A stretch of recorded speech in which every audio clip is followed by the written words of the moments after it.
Olá, eu sou a Ayla Sampaio, da Azeitona Consultoria, e essa é uma conversa sobre criação de espaços criativos inclusivos. O setor audiovisual está enfrentando, e vem, na verdade, enfrentando há algum tempo, uma série de desafios quando se trata de cultura do trabalho, diversidade, equidade, inclusão e assédio no local de trabalho. Então, quando a gente olha para a indústria como um todo, a gente pode ver, a partir de todas as análises e informações que a gente reuniu na Azeitona ao longo de 2023 e 2024, que tem um padrão global relacionado às questões culturais e estruturais. Então, essas 8 dimensões, elas falam sobre isso, o que estruturalmente influencia na forma como a gente se relaciona no audiovisual hoje. A cultura de competição, por exemplo, traz um contexto de maior pressão por prazos, orçamento, que são os contextos que podem aumentar a tensão e a violência no trabalho. Ao mesmo tempo, o apetite por investimento em programas de desenvolvimento de talentos para grupos historicamente minorizados tem sido reduzido, porque é essencial seguir em frente, né? E tem uma pesquisa da FIA e da UNI, que saiu em 2023, que fala que os números ainda são muito preocupantes quando se trata de violência no trabalho. Essa é uma pesquisa que rodou com 1.700 pessoas e diz que 81% delas passou por algum tipo de violência dentro de um set, ou de uma sala de roteiro, ou de uma ilha de montagem e edição de um filme ou de uma série. E aí, quando a gente olha para grupos historicamente minorizados, o percentual aumenta para 95% das pessoas. No Brasil, os números falam mais sobre conduta abusiva, abuso de poder e machismo como as principais queixas, assim como no México.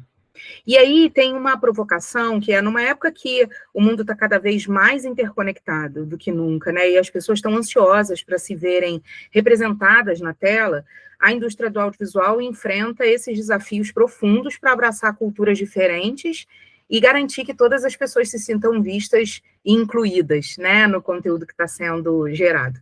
Negligenciar esses fatores não só afeta a reputação e a lucratividade dos estúdios, se a gente precisar falar, né, de dinheiro, mas também a autenticidade e o alcance dessas histórias que eles contam. Então, esse rápido vídeo que a gente está fazendo é para apresentar 3 estratégias que aí não estão relacionadas exclusivamente, né, a questões estruturais, mas sim a processos de trabalho e a comportamentos, estratégias que ajudam a criar espaços que sejam inclusivos para todas as pessoas. A primeira delas é o progresso e não perfeição. Eu sei que todo esse contexto pode ser demais, assim, para quem principalmente faz parte de algum grupo historicamente subrepresentado, ou mais de um grupo, né, historicamente subrepresentado. E aí a sensação de que, caramba, ainda tem muita coisa para fazer. A gente tem evoluído, mas, de fato, ainda tem muita coisa para fazer. E esses valores, eles se aplicam, não se aplicam, né, a todas as pessoas no ambiente de trabalho de uma maneira igualitária. E aí essa abordagem voltada para crescimento, quando se trata de trabalho de inclusão, ela é fundamental. Ao invés de olhar o erro como punição, né, e um olhar para punição e um acerto para recompensa, entender que a gente pode aprender como grupo quando uma situação acontece e colocar isso, essa perspectiva, dentro das relações de trabalho pode contribuir demais.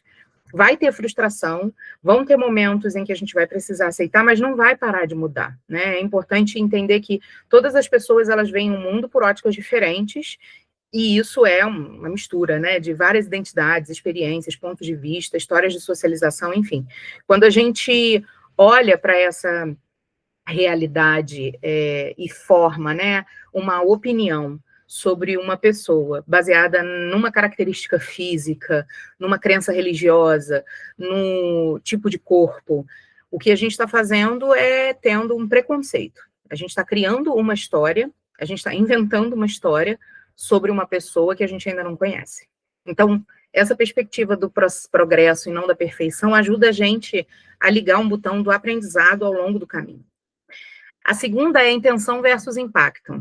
Essa estratégia, ela é fundamental, porque é um lugar da gente entender que, ainda que haja boa intenção, o impacto ele pode ser negativo, o impacto pode ser danoso, pode doer.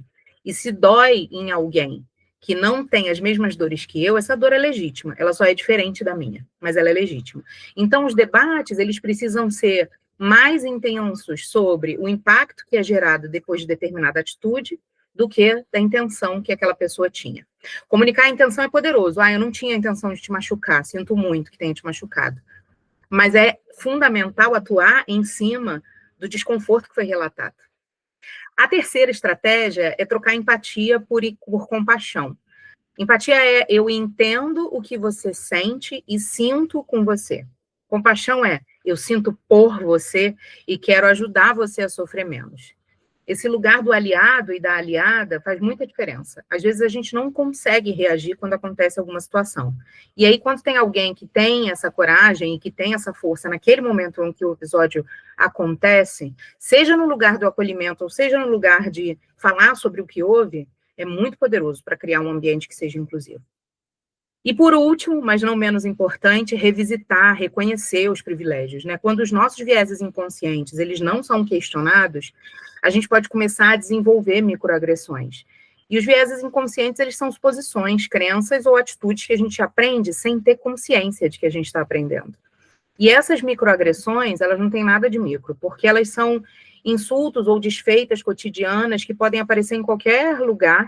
Elas podem ser sutis, verbais, não verbais, e às vezes o grupo não identifica, mas quem ouviu sofre muito.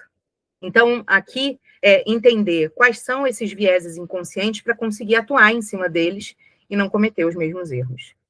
Quando a produtora e as empresas envolvidas, elas decidem enviar um vídeo como esse para vocês, é uma autorização para que a gente converse sobre problemas que aconteçam ao longo dessa produção ou da caminhada de um projeto audiovisual ou dentro da produtora. Naturalizar esse tipo de diálogo, ao invés da gente naturalizar os desconfortos, é o que vai fazer a nossa indústria mudar de maneira sustentável. Muito obrigada por assistir até aqui e um bom projeto para vocês. Tchau, tchau.